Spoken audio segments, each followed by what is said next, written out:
Hello and hi everyone, my self Abhishek Ojha और आपका स्वागत है लैबमेट यूट्यूब चैनल पर, जहां हम ढेरों मेडिकल के प्रसंगों से भरे टॉपिक्स पे डिस्कस करते रहते हैं।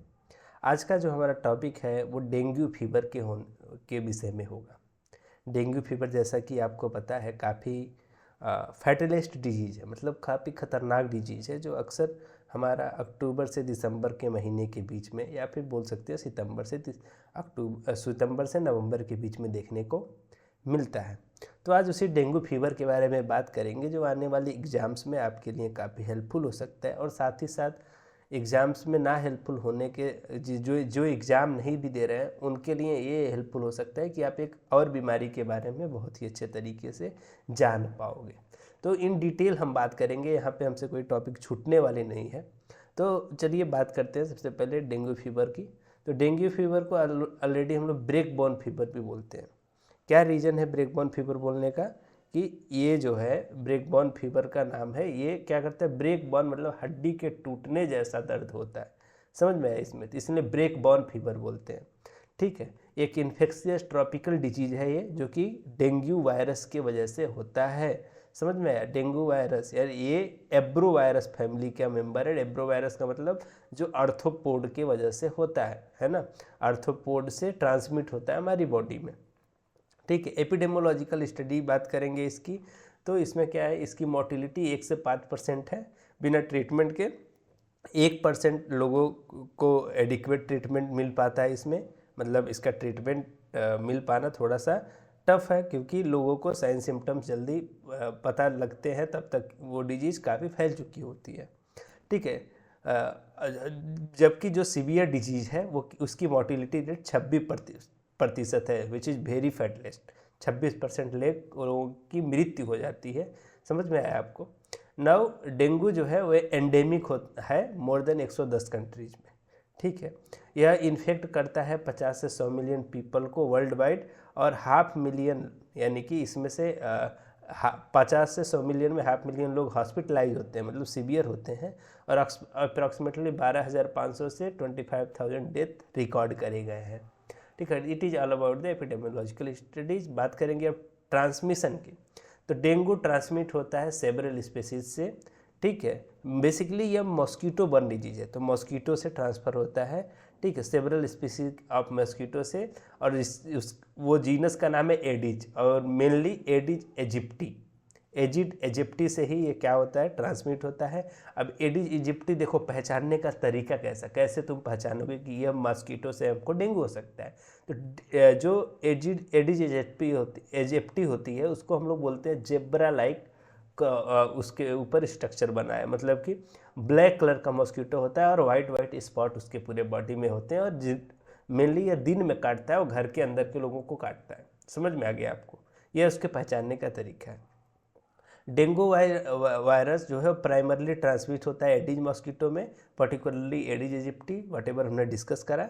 ठीक है, यह मॉस्किटो यूजुअली एक लैटिट्यूड है 35 डिग्री नॉर्थ और 35 degree south below an elevation of 1000 metre, है ना। 1000 मीटर पर 35 डिग्री नॉर्थ और 35 डिग्री साउथ पे ये क्या होता है, इसका लैटिट्यूड पे ये बेसिकली पाए जाते हैं।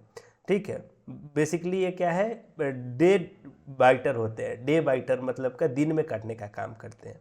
ठीक है, अदर एडिज के मॉस्किटोज के क्या नाम है जो डिजीज को ट्रांसमिट कर सकते हैं अलॉन्ग विथ एडिज इजिप्टी? तो Aedes albopictus, Aedes polynesiensis and Aedes scutellaris. ठीक है, स्कूटेलरिस। ठीक है, ह्यूमन जो है इसका प्राइमरी होस्ट होता है वायरस का, मगर यह क्या है, नॉन ह्यूमन प्राइमेट्स में भी सर्कुलेट करने का काम करता है। यह इन्फेक्शन होता है एक सिंगल बाइट से, मॉस्किटो के एक सिंगल बाइट से यह इन्फेक्शन हो जाता है। जो फीमेल मॉस्किटो होती है वो क्या करती है, ब्लड को मील के रूप में, एडिज इजिप्टी जैसे ब्लड, एक ह्यूमन इन्फेक्टेड ह्यूमन से ब्लड को मील के रूप में लेती है। ठीक है, और साथ ही साथ डेंगू फीवर के साथ साथ वो जो डेंगू वायरस है वो ब्लड के मील के साथ साथ वो मॉस्किटो के कहाँ चला जाता है, गट में चला जाता है। ठीक है, cell lining in its guts. ठीक है, देन 8 से 10 दिनों के बाद जो वायरस है वो स्प्रेड होके टिश्यू में चला जाता है मॉस्किटोज के और सैलिवरी ग्लैंड तक पहुंच जाता है। देन अलॉन्ग विद दैट यह क्या करता है, सलाइवा के साथ रिलीज होता है। कैसे रिलीज होता है, जब एक मॉस्किटो आपको काटेगा तो सलाइवा के साथ आपके एपिथेलियम में इसको डिस्चार्ज कर देता है, जो आगे फर्दर WBC के साथ कैरी आउट होकर हमारे को इन्फेक्शन पहुंचाती है। अब बात करते हैं मैकेनिज्म की, यानी डिजीज का मैकेनिज्म या फिर पैथोजेनेसिस क्या है। तो जैसे ही एक मॉस्किटो जो कि डेंगू वायरस से इन्फेक्टेड है, ठीक है, तो वो ह्यूमन को बाइट करती है, तो जो वायरस होता है वो एंटर कर जाता है स्किन में, ठीक है, सलाइवा के साथ साथ। देन हमारा आपको पता है कि जब भी कोई आउटर मटेरियल हमारी बॉडी में आती है, फॉरेन बॉडीज हमारी बॉडी में आती है, तो वाइट ब्लड सेल उनसे फाइट ऑफ करने के लिए उनके पास आती हैं। तो वाइट ब्लड सेल जैसे उनके पास जाता है या वाइट ब्लड में एंटर कर जाते हैं डेंगू वायरसेस, और वहीं पे रिप्रोड्यूस होने लगते हैं, अपने आप को रेप्लिकेट करने लगते हैं सेल के इनसाइड WBC के, और पूरे बॉडी में मूव करने लगते हैं। समझ में आ गया, यानी WBC के साथ पूरे शरीर में, पूरे सर्कुलेशन के साथ को इन्फेक्ट करेंगे और शरीर के अन्य पार्ट में जाते हैं, ठीक है। सीवियर इन्फेक्शन में जो वायरस का प्रोडक्शन होता है वो बहुत ही ज़्यादा बढ़ जाता है, ठीक है, और बहुत सारे ऑर्गन्स को सच एज लीवर और बोन मैरो को ये क्या करता है, सबसे पहले इन्फेक्ट करता है, और इन्हीं के लक्षण आपको देखने को मिलते हैं लीवर और बोन मैरो एसोसिएटेड, ठीक है। और साथ ही साथ जो फ्लूइड होता है ब्लड स्ट्रीम में आपको पता है क्या होता है, प्लाज्मा भी होता है और सेल भी होते हैं, मतलब सेलुलर कंपोनेंट भी होता है, नॉन सेलुलर कंपोनेंट भी है। तो जो सेलुलर कंपोनेंट है वो उसको तो कोई हार्म नहीं है, लेकिन जो नॉन सेलुलर कंपोनेंट है वो क्या होता है, ब्लड वेसल से लीक हो जाता है, यानी इसको हैमरेज टर्म बोलेंगे। तो ब्लड वेसल से रिलीज होके कहाँ चला जाता है, हमारे अदर बॉडी कैविटीज में। समझ में आ गया, तो इसको हैमरेज बोलेंगे लेटर ऑन, यानी फ्लूइड का एक्यूमुलेशन हो जाता है जगह जगह पे, ठीक है। एज ए रिजल्ट, यानी कि रिजल्ट के रूप में क्या होता है, हमारे बॉडी में जैसे ही प्लाज्मा हमारे बॉडी से कम हो जाता है तो हीमोग्लोबिन का कंसंट्रेशन बढ़ जाएगा। तो कंसंट्रेशन बढ़ने की वजह से ब्लड जो है वो लेस सर्कुलेट होता है, मतलब BP क्या हो जाएगी, लो हो जाएगी। समझ में आ गया, क्यों, क्योंकि प्लाज्मा कम हो गया, तो बहुत बेटर से क्या नहीं हो पाएगा, सर्कुलेशन नहीं हो पाएगा। मतलब समझ गए, अगर जो पानी कम है हमारे शरीर में तो क्या होता है, डिहाइड्रेशन होता है और BP कम हो जाती है, जस्ट सेम प्रिंसिपल है, ठीक है। ब्लड प्रेशर लो हो जाता है, क्यों, क्योंकि ब्लड प्रेशर लो होने की वजह से जो ब्लड प्रॉपर सर्कुलेट नहीं होंगे तो वो सफिशिएंट मात्रा में ऑक्सीजन और ब्लड को हमारे वाइटल ऑर्गन्स तक नहीं पहुंचा पाते हैं। समझ में आ गया, तो बहुत सारा मेटाबॉलिक डिसऑर्डर भी देखने को मिलता है। फर्दर नंबर होता क्या है, disinfection of the bone marrow की डिसइंफेक्शन से प्लेटलेट का नंबर कम हो जाता है, ठीक है, जो बहुत ही नेसेसरी है। प्लेटलेट किस लिए, ब्लड क्लॉटिंग में प्लेटलेट का बहुत ही ज़्यादा रोल है, ठीक है। इसकी वजह से इंक्रीज कर देता है रिस्क ऑफ ब्लीडिंग, यानी ब्लीडिंग का रिस्क होने लगता है क्योंकि प्लेटलेट कम हो गया था, और other complication of dengue fever भी इसके साथ राइज हो जाते हैं। समझ में आ गया, साइन एंड सिम्टम मैकेनिज्म एकदम क्रिस्टल क्लियर है, कोई डाउट नहीं होनी चाहिए। वीडियो को रिवाइंड करके देखिए, समझ में आएगा, ठीक है। साइन एंड सिम्टम की बात करेंगे तो ये एसिम्टोमेटिक भी है, माइल्ड सिम्टम भी है और अनकॉम्प्लिकेटेड फीवर भी है, ठीक है। तो एसिम्टोमेटिक या mild symptom such as an uncomplicated fever 80% cases देखने को मिला है, सिवियर इलनेस 5% होता है। In a small profession it is a life threatening, कम मात्रा में यह लाइफ थ्रेटनिंग भी है, ठीक है। इसका इंक्यूबेशन पीरियड जो है वो काफ़ी ड्यूरेशन है, लाइक 3 to 14 डेज है, लेकिन मोस्टली ये 4 to 7 डेज में अपने डिजीज के रंग को दिखा देता है, मतलब साइन सिम्टम विजिबल होने लगते हैं, ठीक है। जो कैरेक्टरिस्टिक सिम्टम है डेंगू का उसके बारे में बात करेंगे, क्या क्या होता है डेंगू फीवर में। सडन ऑनसेट फीवर, यानी सडन फीवर अराइज होता है, एक्यूट फीवर होगा, हेडेक होगा। टिपिकली कहाँ पे हेडेक होगा, इस रीजन में, typically located behind the eyes, यानी आइज के पीछे आपको दर्द होता है, हेडेक होता है। मसल एंड ज्वाइंट पेन और रैसेज होते हैं, यानी मसल में ज्वाइंट पेन होगा, रैश होगा, पूरे बॉडी में आपके धब्बे पड़ेंगे, ठीक है, चकत्ते पड़ेंगे। इसी मसल पेन के वजह से ही और ज्वाइंट पेन की वजह से ही इसको ब्रेक बोन फीवर बोला जाता है, क्योंकि ये muscle and joint pain cause करता है। समझ में आ गया आपको। कॉमन सिम्टम की बात करेंगे तो बैक पेन होता है, रैसेज होते हैं, फीवर होता है, हेडेक होता है, आई पेन, मसल एक एंड ज्वाइंट पेन, ठीक है। सिम्टम और क्या क्या इंक्लूडेड है, तो fever, headache, muscle and joint pain. Characteristic की बात करेंगे तो स्किन रैश दिखता है आपको मीजल्स के जैसे, खसरा के जैसे, ठीक है। मीजल्स भी आपसे डिस्कस करूंगा मैं, ठीक है।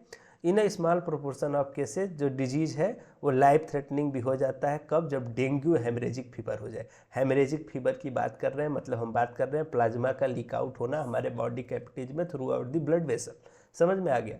तो वो वाला केस में डेंगू हेमरेजिक फीवर हो जाता है। तो इससे क्या होती है, इसमें डेंगू में ब्लीडिंग होती है, क्योंकि ब्लड प्लेटलेट कम हो गया है, प्लाज्मा लीक होता है, तो डेंगू हेमरेजिक फीवर हो जाता है। और डेंगू शॉक सिंड्रोम भी होता है जब व्हेनेवर ये सेंट्रल नर्वस सिस्टम एसोसिएटेड हो जाता है, ठीक है। क्यों? क्योंकि ये लो ब्लड प्रेशर की वजह से होता है, समझ में। पर्याप्त मात्रा में ऑक्सीजन नहीं मिलता है तो हाइपोक्सिया जैसा सिचुएशन जनरेट हो जाता है। वार्निंग साइन क्या क्या है इसके?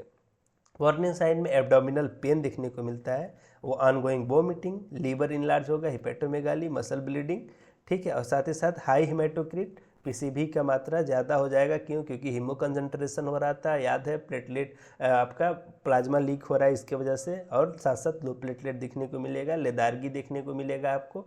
ये हमारा म्यूकोजल मेम्ब्रेन या फिर जीभ का स्ट्रक्चर है, इसमें देखोगे जगह जगह पे क्या दिख रहा है, चकत्ते दिख रहे हैं आपको, ठीक है।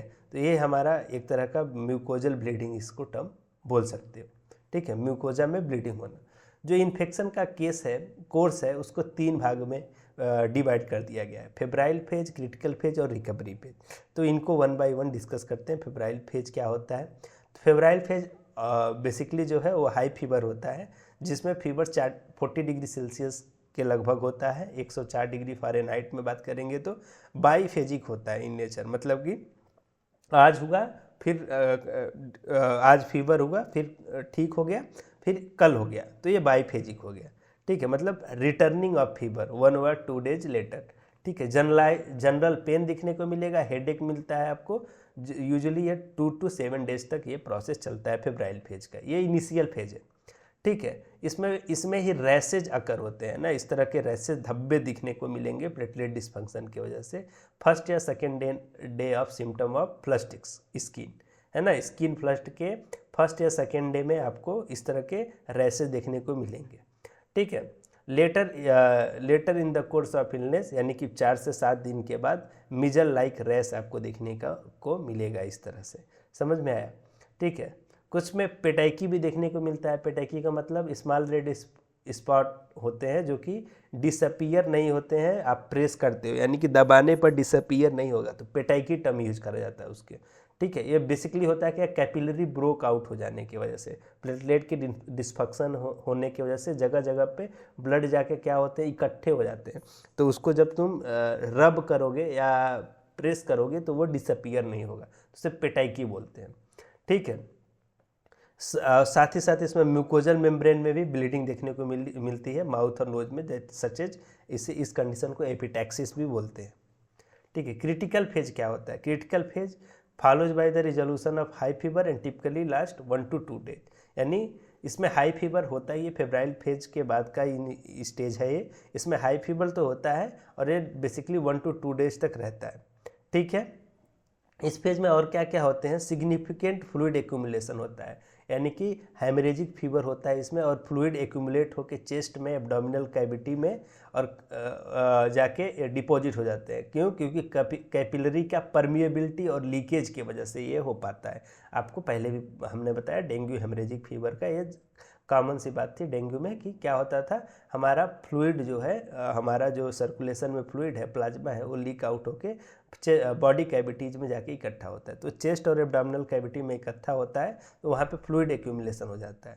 इससे होता क्या है, फ्लूइड डिप्लीट हो जाता है हमारे सर्कुलेशन में, यानी हमारे सर्कुलेशन में क्या होगा कि फ्लूइड की मात्रा कम हो जाएगी, जिसकी वजह से ब्लड सप्लाई वाइटल ऑर्गन्स तक ईजिली नहीं पहुँच पाएंगे, डिक्रीज हो जाता है, ठीक है। इसके वजह से ऑर्गन डिसफंक्शन और सीवियर ब्लीडिंग होने लगती है, typically from the gastrointestinal tract due to the platelet dysfunction, ठीक है। शॉक होता है, जिसको डेंगू शॉक सिंड्रोम भी बोलते हो, एंड हेमरेज में को डेंगू हेमरेजिक फीवर बोलते हो। यह 5% केसेज में, लेस देन 5% सारे प्रकार के डेंगू केसेज में देखने को मिला है, ठीक है। हाउएवर होता क्या है इसमें, जो प्रीवियसली लोग इन्फेक्टेड है ना, यानी प्रीवियसली जो और सीरोटाइप्स हैं डेंगू के, ठीक है, इसमें आप पढ़ोगे कि V1 V2 V3 और V4 4 टाइप के सीरोटाइप हैं। तो ये DNB1 DNB2 DNB3 और DNB4 इन 4 तरह के सीरोटाइप से आप पहले भी इन्फेक्टेड हो तो क्या है कि ये इन्फेक्शन आपको और भी ज़्यादा इंक्रीज्ड रिस्क देखने को मिलता है, ठीक है।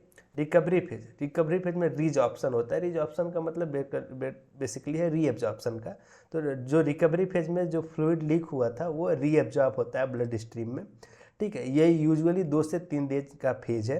इसमें सीवियर ईचिंग देखने को मिलती है और हार्ट रेट स्लो होता है due to the blood pressure low होने की वजह से। समझ में आया आपको।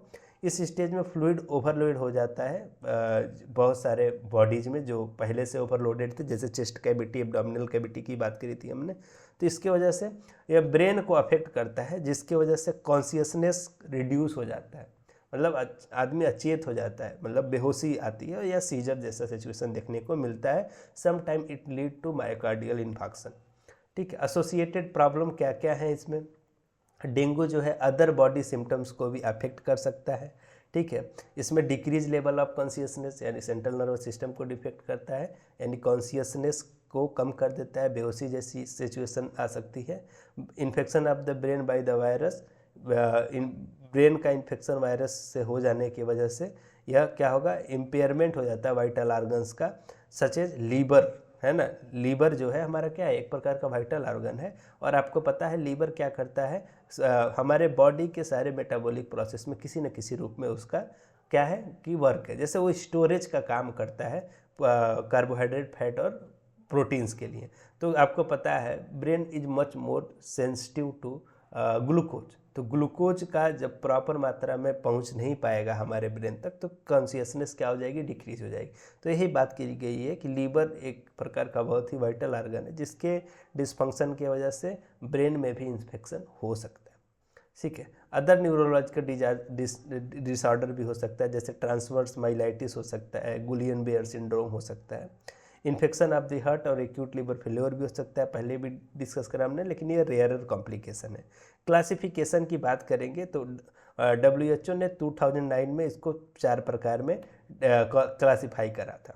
First one, dengue haemorrhagic fever को सब डिवाइड करा उनके ग्रेडेड के आधार पे, DENB1, DNB2, 3 एंड 4, ठीक है। ग्रेड 1 क्या है, अब सब सारे ग्रेडेड को समझेंगे। तो ग्रेड 1 क्या है, प्रेजेंस ऑफ इजी ब्रूजिंग, मतलब इजी ब्रूजिंग होती है इसमें, मतलब मसूड़े से ब्लीडिंग होती है, और टर्निकेट टेस्ट पॉजिटिव आता है इसमें फीवर के साथ साथ। अब टर्निकेट टेस्ट क्या होता है आगे हम डिस्कस करेंगे। तो टर्निकेट टेस्ट पॉजिटिव आएगा, फीवर होगा और इजी ब्रूजिंग यानी कि मसूड़ों से ब्लीडिंग हो रही है, ठीक है। ग्रेड 2 क्या है, presence of spontaneous bleeding, spontaneous bleeding होगा स्किन में और अदर बॉडी टिश्यूज में, म्यूकोजल मेम्ब्रेन्स में भी हो सकता है, ठीक है। तो first one is tourniquet test positive along with fever and easy bruising, और second is spontaneous bleeding. Then third में क्या, ग्रेड 3 में क्लिनिकल एविडेंस ऑफ शॉक दिखने को मिलता है आपको, शॉक जैसा यानी रिड्यूस लेवल ऑफ कॉन्शियसनेस देखने को मिलेगा। ग्रेड 4 इज शॉक इतना सीवियर होगा कि पर्सन का जो ब्लड प्रेशर और पल्स होगा वो डिटेक्टेड नहीं होगा, यानी जो भी वाइटल्स हैं वो पेशेंट के डिटेक्ट नहीं हो पाएंगे। ग्रेड 3 और ग्रेड 4 को रेफर करा गया है डेंगू शॉक सिंड्रोम के रूप में, ठीक है। अब हम डायग्नोसिस की बात करेंगे और इसी में बात करेंगे जो टर्निकेट टेस्ट की बात करी थी। तो सबसे पहले देखो डायग्नोसिस में टिपिकली जो है इसका डायग्नोसिस फिजिकल एग्जामिनेशन से शुरू होता है, ठीक है, क्योंकि आपको पता है रैसेज वगैरह को देखना है, इजी ब्रूजिंग देखनी है, आपको पेटाइकियल हैमरेज वगैरह देखना है, तो वो सब के लिए आपको फिजिकल एग्जामिनेशन करना पड़ेगा, ठीक है। स्पेशली एंडेमिक एरियाज में इस तरह का सिचुएशन दिखने को मिलता है। तो अर्ली डिजीज जो है वो डिफ़िकल्ट होता है डिफ्रेंशिएट कर पाना अदर वायरल इन्फेक्शन से। मतलब एक कोई पर्टिकुलर रीजन है, एंडेमिक रीजन है, वहाँ पे एक तरह का डिजीज सबको डेवलप हो रखा है, तो आपको पता है इस तरह के सिम्टम के साथ ये आदमी आ रहा है, तो आप बोलोगे कि हाँ, अगर जो वाराणसी है, गोरखपुर में है, इधर इस तरह का सिम्टम के साथ लोग डेंगू डिटेक्ट हो रहे हैं तो ये काफ़ी इजी है। लेकिन जो केसेज अभी मतलब इतने स्प्रेड आउट नहीं हुए हैं, तो अदर वायरल इन्फेक्शन के साथ साथ में जैसे लेप्टोस्पाइरा हो गया या फिर अदर वायरल इन्फेक्शंस हैं, जैसे उसमें आप आगे हम लोग डिस्कस करेंगे, कुछ इसके सिमिलर सिम्टम्स हैं अदर जैसे मीजल्स वगैरह के साथ भी, तो उनसे काफ़ी एसोसिएटेड होने की वजह से इसे डिफ्रेंशिएट कर पाना थोड़ा मुश्किल है। तो हिस्ट्री लेना बहुत ही मैंडेटरी होता है। अब बात करेंगे जो अर्लीस्ट चेंजेस क्या क्या देखने को मिलते हैं लैब डायग्नोसिस में। सबसे पहले आप सीबीसी कराते हो तो उसमें वाइट ब्लड काउंट की मात्रा कम देखने को मिलती है इसमें, ठीक है। लो प्लेटलेट होता है और मेटाबॉलिक एसिडोसिस भी देखने को मिलेगा आपको। सीवियर डिजीज में प्लाज्मा लीक होगा जिसकी वजह से हीमो कंसंट्रेशन यानी कि पीसीबी बढ़ जाएगा, ठीक है, यानी राइजिंग ऑफ हीमेटोक्रिट, ठीक है। हाइपोएल्ब्यूमिनेमिया देखने को मिलेगा। आपको पता है एल्ब्यूमिन बहुत ही ज़्यादा मात्रा में पाया जाता है हमारे प्लाज्मा में, और प्लाज्मा का लीक होगा तो एल्ब्यूमिन भी क्या होगा, डिप्लीट हो जाएगा, समझ आया। अब प्लूरल इफ्यूजन या फिर एसाइड को भी ले सकते हो आप फिजिकल एग्जामिनेशन के लिए वेनेबर ये लार्ज अमाउंट में एक्यूमुलेट हुए हैं तो, है ना। यानी प्लूरल इफ्यूजन तब लोगे जब चेस्ट कैविटी के पास हुआ है, और एसाइटिक इन्फ्लुएजन तब लोगे जब एक्यूमुलेशन जो है वो एब्डोमिनल कैविटी के पास हुआ है तो, ठीक है। डिमॉन्स्ट्रेशन ऑफ फ्लूइड को अल्ट्रासाउंड असिस्टेड ही करना है, मतलब जो भी एस्पिरेशन करोगे अल्ट्रासाउंड से असिस्ट करके ही करोगे, ठीक है। और अर्ली डेंगू शॉक सिंड्रोम के डिटेक्शन में इनका डिमॉन्स्ट्रेशन बहुत ही मैंडेटरी है फ्लूइड्स का, ठीक है। प्रोबेबल डायग्नोसिस क्या हो सकता है, ये इसकी बात करेंगे हम, यानी कि probable diagnosis is based on the finding of fever plus 2 of the following, यानी कि डेंगू को फीवर हो और इनमें से कोई 2 चीज़ें मिली आपको जो जिसकी हम बात करेंगे तो उसे बोलते हैं हाँ ये डेंगू है। जैसे कि नोजिया या वोमिटिंग हो, या रैसेज हो, पेन हो, या लो WBC काउंट हो, पॉजिटिव टर्निक्यूट टेस्ट हो, या फिर अदर वार्निंग साइन हो, someone who lives in the endemic area. समझ में आ गया। तो इनमें से कोई 2 अलॉन्ग विथ फीवर है तो देन इसको हम लोग डेंगू कंसीडर करते हैं। वार्निंग साइन टिपिकली जो है वो सडन ऑनसेट ऑफ फीवर से शुरू हो जाता है, ठीक है।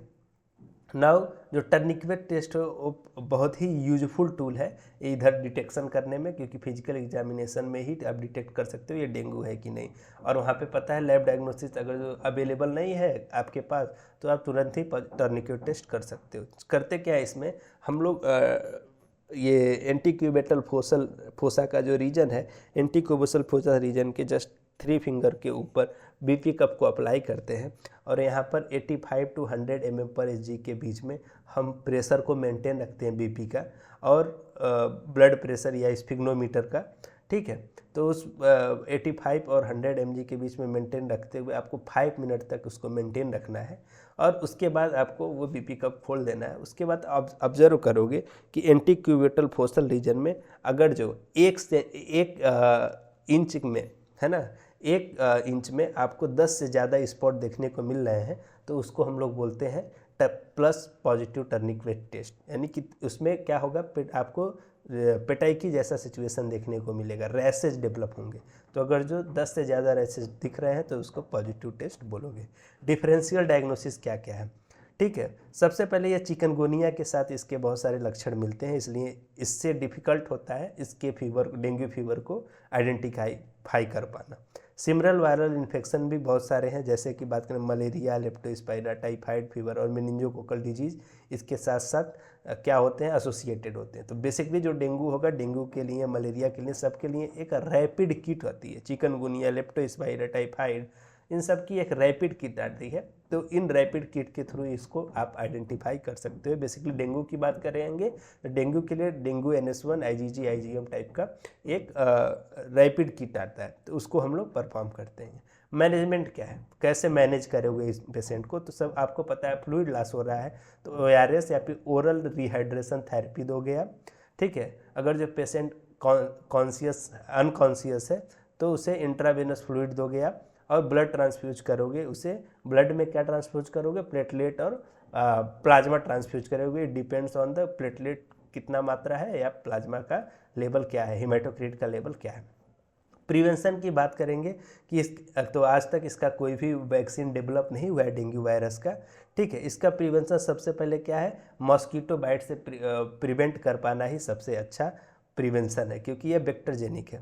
अब WHO रिकमेंड करता है integrated vector control programme 5 elements, ठीक है, यानी WHO के 5 इंटीग्रेटेड डेवलपमेंट प्रोग्राम है फॉर द एलिवेशन या for the prevention of mosquito bite.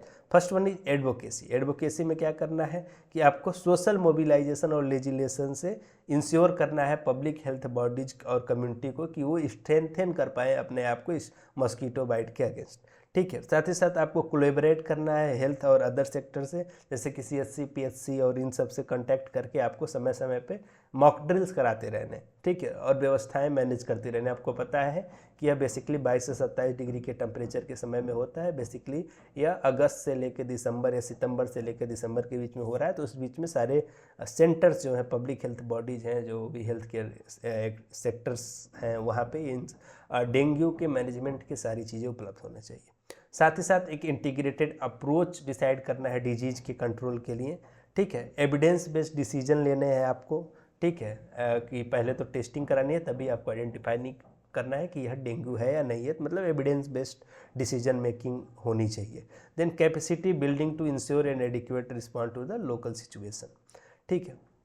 अब जो सब डिजीज का यही प्रिवेंशन है, एक तरह से हम बात करेंगे तो मैनेजमेंट है, ठीक है। जो प्राइमरी मेथड है कंट्रोलिंग का एडिस इजिप्टी का, वो इसके हैबिटेट को एलिमिनेट करना है, ठीक है। कैसे इसका हैबिटेट को एलिमिनेट कैसे करोगे? This is done by the emptying containers of the water, है ना। वाटर का जो कंटेनर है, स्टेंजेंट वाटर है, उसको आप क्या करोगे? एम्प्टी कर दोगे, ठीक है। जो भी जगह जगह पे पानी को इकट्ठा करके रखा है फेंक दोगे, नहीं तो वो अपने लार्वा को उसमें छोड़ते हैं, इन्फेक्टेड मॉस्किटो, और उधर उनके लार्वा अपने मात्रा को बढ़ाते हैं और बहुत सारे लोगों को डेंगू ट्रांसमिट कर देंगे, ठीक है। साथ ही साथ आप इंसेक्टिसाइड को ऐड कर सकते हो हर कोने में, हर कंटेनर्स में। बायोलॉजिकल कंट्रोल एजेंट, कुछ फिश वगैरह हैं जो इनको खाने का काम करती हैं, 3 एरिया में उनको इंट्रोड्यूस कराओगे, ठीक है। साथ ही साथ आप open collection of water through out the environmental reduce करोगे आप ओपन कलेक्शन ऑफ वाटर, जो भी आपके इन्वायरमेंटल मॉडिफिकेशन में है ना, यानी कि पास में गड्ढे वगैरह हैं, गटर हैं, तो वहाँ पे जो भी ओपनली वाटर है उनको रिड्यूस करना है या फिर उनको ढक के रखना है, ठीक है। गटर वगैरह है तो पीपुल आल्सो जो है वो प्रिवेंट कर सकते हैं मस्कीटो को, क्या करके? क्लॉथ वियर करके, जो पूरे स्किन को कवर करे, यानी कि आपका पूरा स्किन कवर होना चाहिए, ऐसा क्लॉथ पहनना है आपको। साथ ही साथ आपको मॉस्कीटो नेट का यूज करना है, ठीक है, जो रेस्ट करने के दौरान या सोने के दौरान, जिसकी वजह से, या फिर आप इंसेक्ट रिपेलेंट करके क्रीम आती है, उसको अप्लाई कर सकते हो, ठीक है। तो एडिज मॉस्कीटो जो है यूजुअली डे बाइटर होते हैं, ठीक है। तो आपको इन सब चीज़ों को ध्यान देना है कि डे में बाइट करने वाले जो मॉस्कीटो हैं वो डेंगू हो सकते हैं, तो उसके लिए हमको क्या सिम्टम्स लेते हैं, ठीक है। और साथ ही साथ ये हीमोफिलिक और हीमोफेजिक होते हैं। हीमोफिलिक का मतलब कि घर के अंदर रहते हैं, ठीक है, और हीमोफेजिक का मतलब कि यह जो है कि घर के होमोफेजिक और होमोफिलिक होते हैं। मतलब होमोफिलिक का मतलब घर पे रहने पसंद करते हैं, घर के अंदर, घर के बाहर नहीं रहते हैं, ठीक है। और साथ ही साथ होमोफेजिक का मतलब घर के अंदर सो रहे या जाग रहे लोगों को बाइट करने का काम करते हैं, उनसे मिल लेने का काम करते हैं, ठीक है। साथ ही साथ आप क्या, स्टेंजेंट वाटर को एलिमिनेट करना है आपको, जो mosquito breeding site at home, work place और अदर विक्सिनिटी को कम करता है, ठीक है। मॉस्किटो नेट अप्लाई करना है, ओवरहेड टैंक को कवर करके रखना है, ये सब हमने ऑलरेडी डिस्कस कर लिया है। Thank you. If they breed you will bleed, for the Aedes इजिप्टी के लिए ये इस तरह से एडिस इजिप्टी दिखता है, उसके लिए एक टर्म हमने यूज करा है, it is if they breed, यानी वो अपने ब्रीड को बढ़ाते हैं, देन यू विल ब्लीड, आप ब्रीड करोगे। क्यों? क्योंकि प्लेटलेट डिस्फंक्शन हो जाता है, बोन मैरो डिस्फंक्शन हो जाता है। It is all about the dengue fever. I hope आपके लिए यह वीडियो काफ़ी अच्छा रहा। अच्छा है तो लोगों को शेयर करिए और भी लोगों को ज्ञान को बांटने का काम करिए। फिर मिलेंगे हम जल्द ही आपसे नए वीडियो में, तब तक के लिए धन्यवाद। कीप वॉचिंग और कीप शेयरिंग। आपके कोई डाउट्स हैं तो प्लीज़ मुझसे आप कमेंट बॉक्स में पूछ सकते हो। Thank you, bye bye.